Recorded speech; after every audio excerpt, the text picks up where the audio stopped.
Assalamualaikum warahmatullahi wabarakatuh.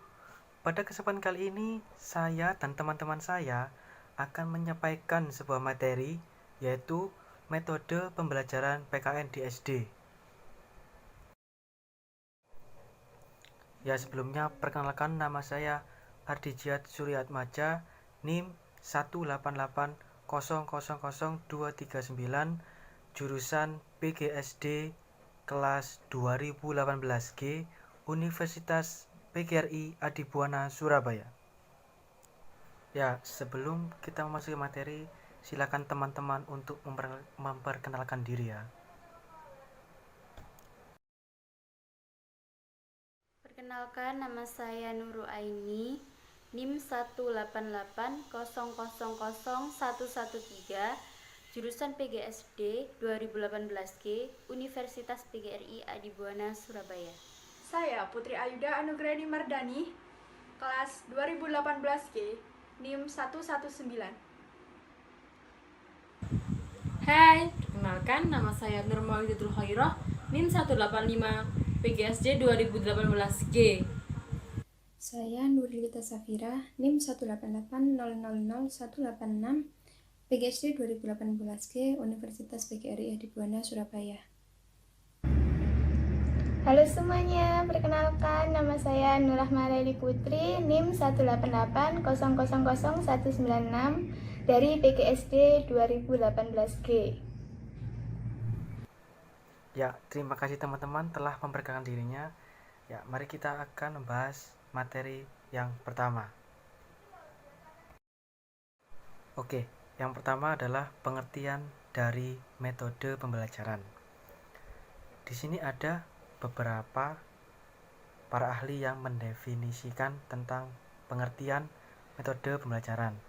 Yang pertama adalah dari Jamara. Metode pembelajaran merupakan sesuatu yang dipergunakan untuk mencapai tujuan yang telah ditetapkan. Lalu ada metode dari Sujana, yaitu perencanaan secara menyeluruh untuk menyajikan materi secara bahasa yang teratur, tidak ada bagian yang bertentangan dan semuanya berdasarkan suatu pendekatan. Lalu selanjutnya ada dari Sanidu. Sanidu mendefinisikan dari metode pembelajaran adalah cara kerja yang bersistem untuk memulai pelaksanaan suatu kegiatan menilai guna mencapai tujuan yang telah ditentukan.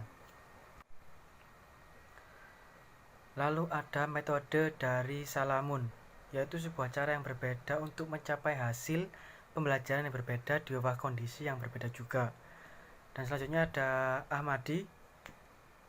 Menurut Ahmadi, metode pembelajaran adalah suatu pengetahuan tentang cara-cara untuk mengajar yang dipergunakan guru atau instruktur untuk mencapaikan sesuatu materi atau pelajaran. Ya, di sini selanjutnya ada pendapat dari Gerard Eli.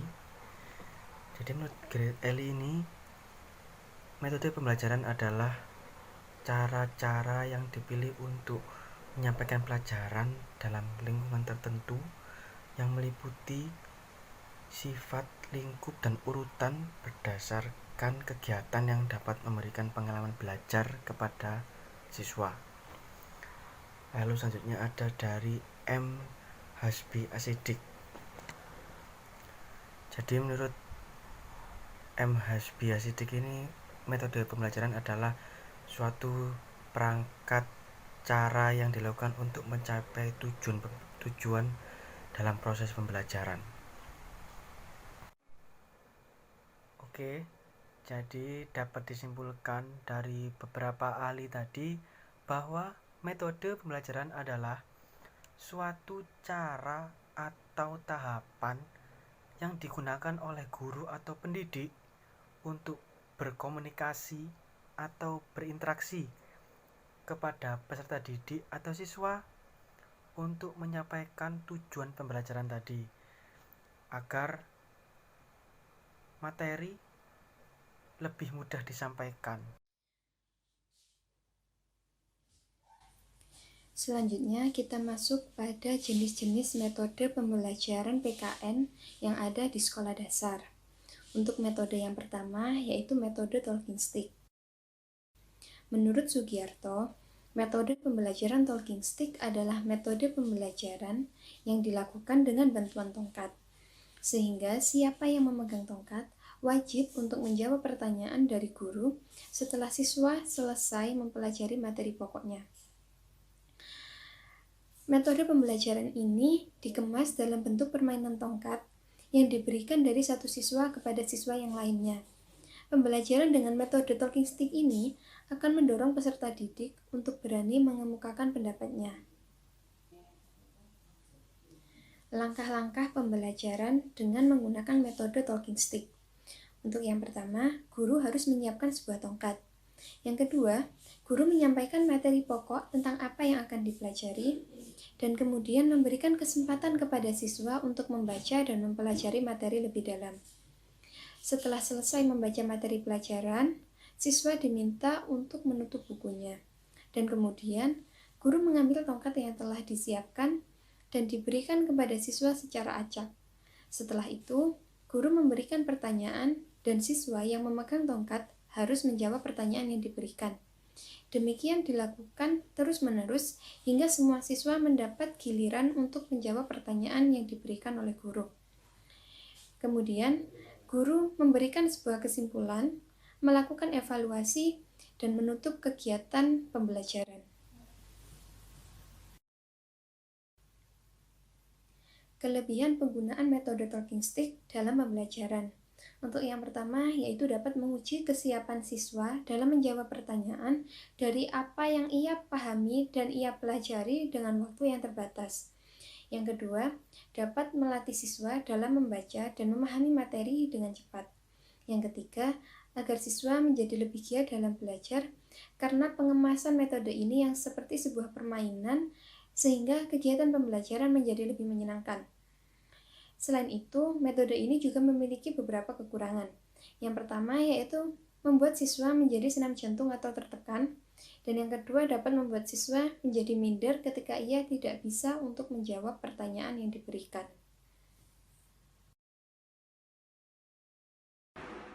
Metode Discovery Learning. Menurut Jamarah, metode Discovery Learning adalah belajar mencari dan menemukan sendiri. Dalam sistem belajar mengajar ini, guru menyajikan bahwa pelajaran yang tidak berbentuk final, tetapi anak didik diberi peluang untuk mencari dan menemukan sendiri dengan menggunakan teknik pendekatan pemecahan masalah. Dari penjelasan tersebut, dapat disimpulkan bahwa peran guru dalam pembelajaran yaitu menempatkan diri sebagai pembimbing atau pemimpin belajar dan fasilitator belajar. Dengan demikian, siswa lebih banyak melakukan kegiatan sendiri atau dalam bentuk kelompok memecahkan masalah dengan bimbingan guru. Salah satu metode belajar yang sering digunakan di sekolah yang sudah maju adalah metode Discovery Learning. Hal ini disebabkan karena metode Discovery Learning merupakan suatu cara untuk mengembangkan cara belajar siswa aktif dengan menemukan dan menyelidiki sendiri konsep yang dipelajari. Maka hasil yang diperoleh akan tahan lama dalam ingatan dan tidak mudah dilupakan oleh siswa. Dengan menggunakan metode Discovery Learning, pembelajaran akan lebih bermakna kepada siswa, sebab siswa di sini tidak hanya sebagai pendengar setia, namun dalam metode pembelajaran ini, siswa dituntut lebih aktif dalam kegiatan pembelajaran. Langkah-langkah pembelajaran Discovery Learning. Pertama, identifikasi kebutuhan siswa. Selanjutnya, seleksi pendahuluan terhadap prinsip-prinsip, pengertian konsep, dan generalisasi pengetahuan. Selanjutnya, seleksi bahan, problema, atau tugas-tugas. Selanjutnya, membantu dan memperjelas tugas atau problema yang akan dipelajari, dan peranan masing-masing siswa. Selanjutnya, mempersiapkan setting kelas dan alat-alat yang diperlukan. Selanjutnya, mengecek pemahaman siswa terhadap masalah yang akan dipecahkan dan tugas-tugas siswa.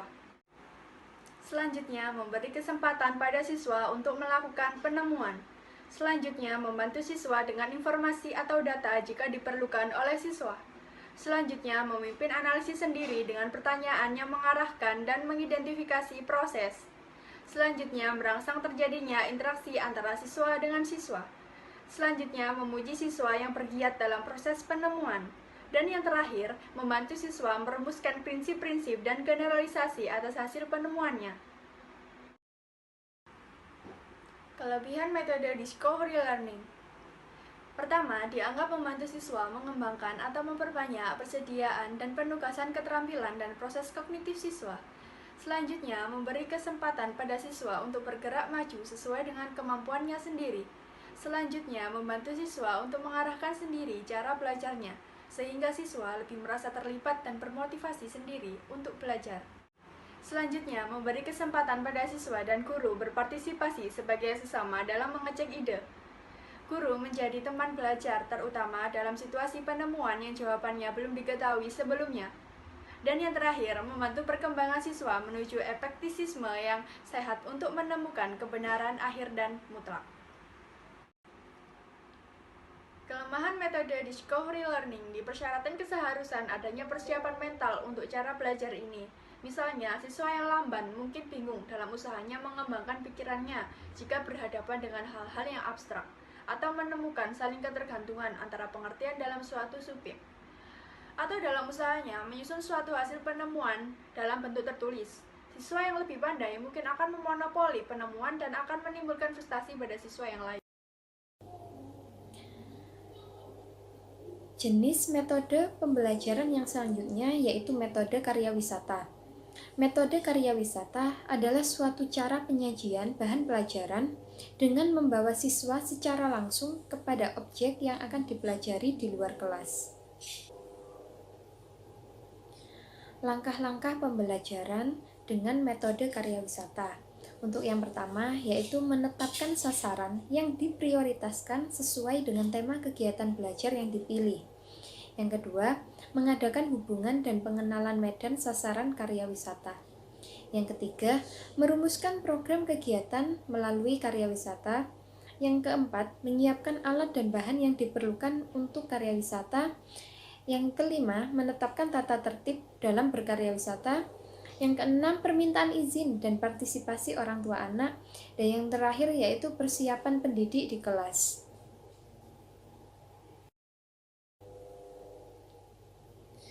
Kelebihan penggunaan metode karya wisata dalam pembelajaran. Yang pertama, karya wisata menerapkan prinsip pengajaran modern yang memanfaatkan lingkungan nyata dalam pengajarannya. Yang kedua, membuat bahan yang dipelajari di sekolah menjadi lebih relevan dengan kenyataan dan kebutuhan yang ada di masyarakat.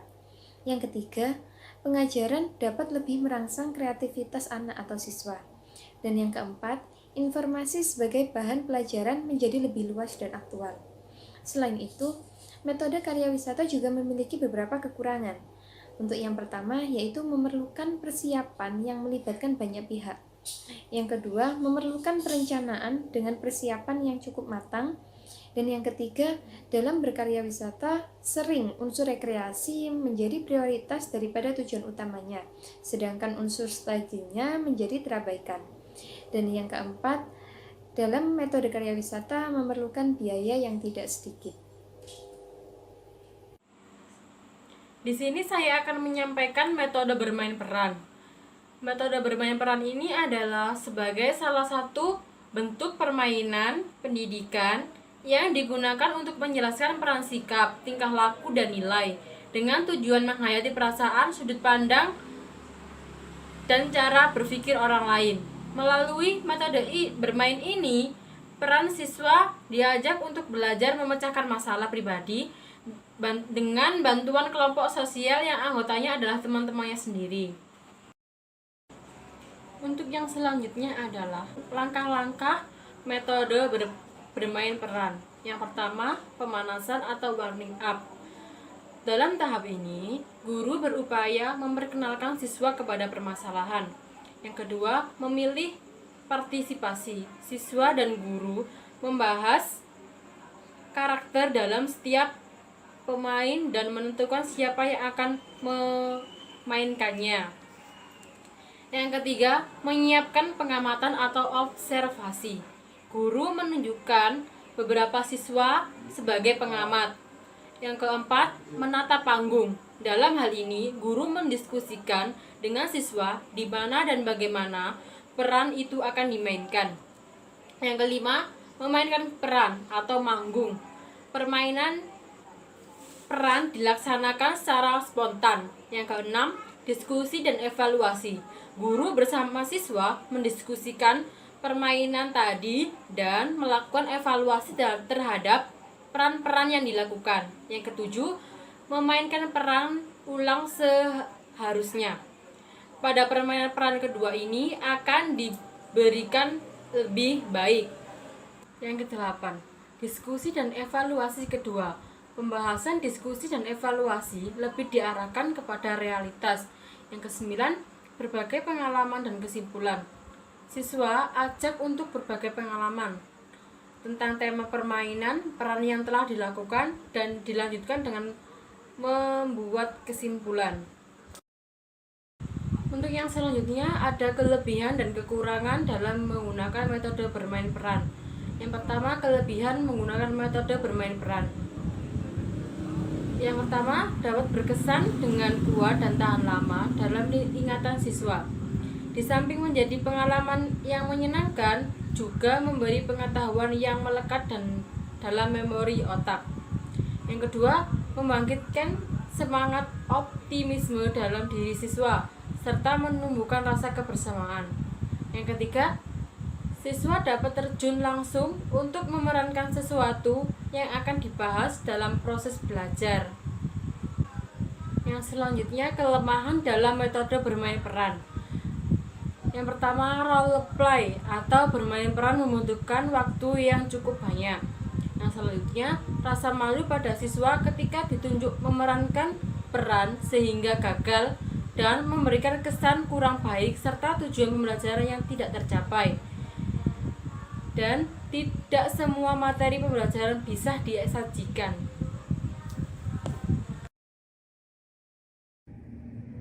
Metode brainstorming. Apa itu metode brainstorming? Menurut Ganajaya, brainstorming adalah dirancang untuk mendorong kelompok mengekspresikan berbagai macam ide dan menunda penilaian-penilaian kritis.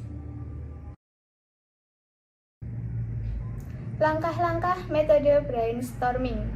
Brainstorming dalam pelaksanaannya memiliki dua aturan main. Aturan main yang pertama yaitu putaran bebas. Langkah-langkahnya yaitu 1. Setiap peserta yang akan berbicara harus menunjuk jari. 2. Peserta berbicara atas penunjukan ketua kelompok. 3. Peserta boleh menyampaikan beberapa ide dalam satu topik pembicaraan. Diberi kesempatan khusus kepada siswa yang belum sempat menyampaikan idenya. Aturan main yang kedua yaitu putaran teratur. Langkah-langkahnya yaitu 1.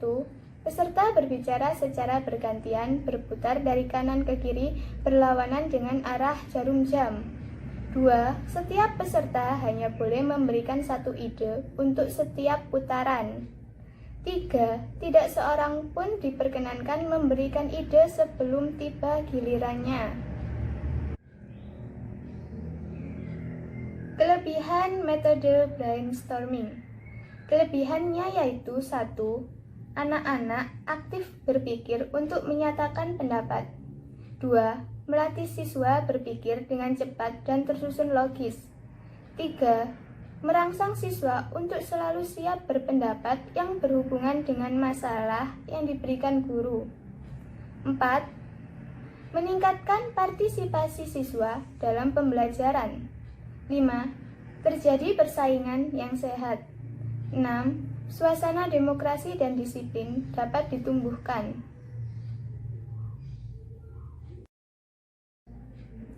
Kelemahan metode brainstorming. Kelemahannya yaitu 1. Siswa yang kurang selalu ketinggalan. 2. Kadang-kadang pembicaraan hanya dimonopoli oleh siswa yang pandai saja. 3. Guru hanya menampung pendapat, tidak merumuskan kesimpulannya. 5. Masalah dapat berkembang ke arah yang tidak diharapkan. Nah, di sini saya akan menjelaskan jenis metode percobaan. Metode percobaan adalah seperti bereksperimen, mencoba sesuatu.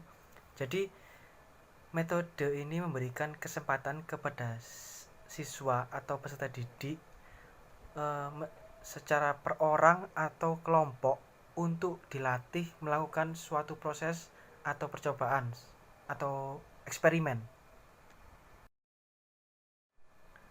Berikut adalah langkah-langkah dari metode percobaan atau eksperimen. Yang pertama yaitu guru harus menjelaskan tujuan dari eksperimen ini, lalu siswa juga harus memahami masalah yang dijelaskan oleh guru tadi. Yang kedua yaitu guru menjelaskan bahan dan alat-alat yang akan digunakan. Lalu selama bereksperimen, guru harus terus mengawasi siswanya. Kalau bisa, guru juga memberi saran saat proses dalam bereksperimen tadi. Nah, setelah selesai bereksperimen, guru mengumpulkan hasil tes tadi, lalu mendiskusikan di kelas dan mengevaluasi dengan tanya jawab.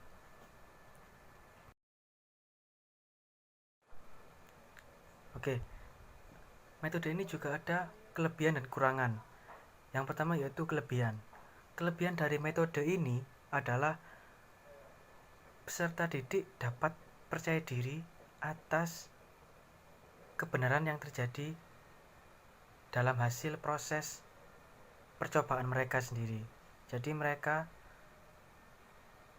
percaya diri atas hasil yang mereka dapat.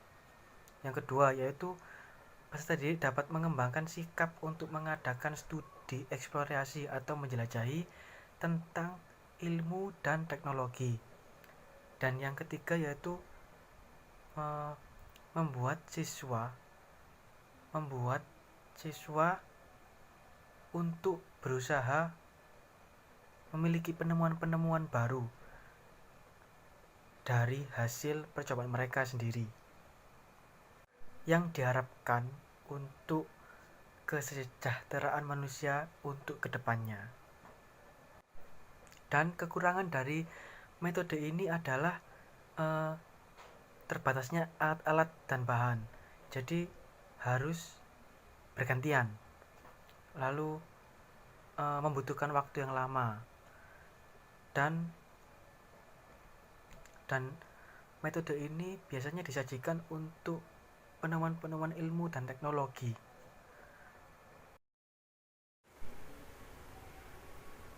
Metode kooperatif skrip. Skrip kooperatif adalah metode belajar di mana siswa bekerja berpasangan dan secara lisan mengikhtiarkan bagian-bagian dari materi yang telah dipelajari. Berikut adalah langkah-langkah metode kooperatif.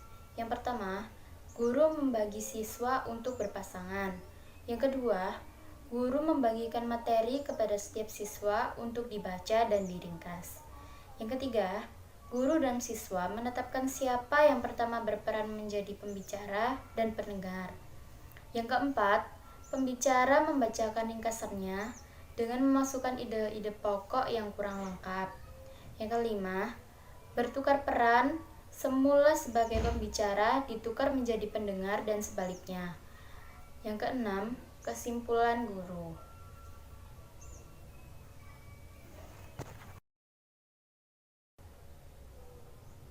Yang selanjutnya adalah kelebihan dan kekurangan metode kooperatif. Kelebihan yang pertama adalah melatih pendengaran siswa, ketelitian, atau kecermatan. Yang kedua, setiap siswa mendapatkan peran. Yang ketiga, melatih mengungkapkan kesalahan orang lain. Kekurangan metode kooperatif yang pertama adalah hanya digunakan untuk mata pelajaran tertentu.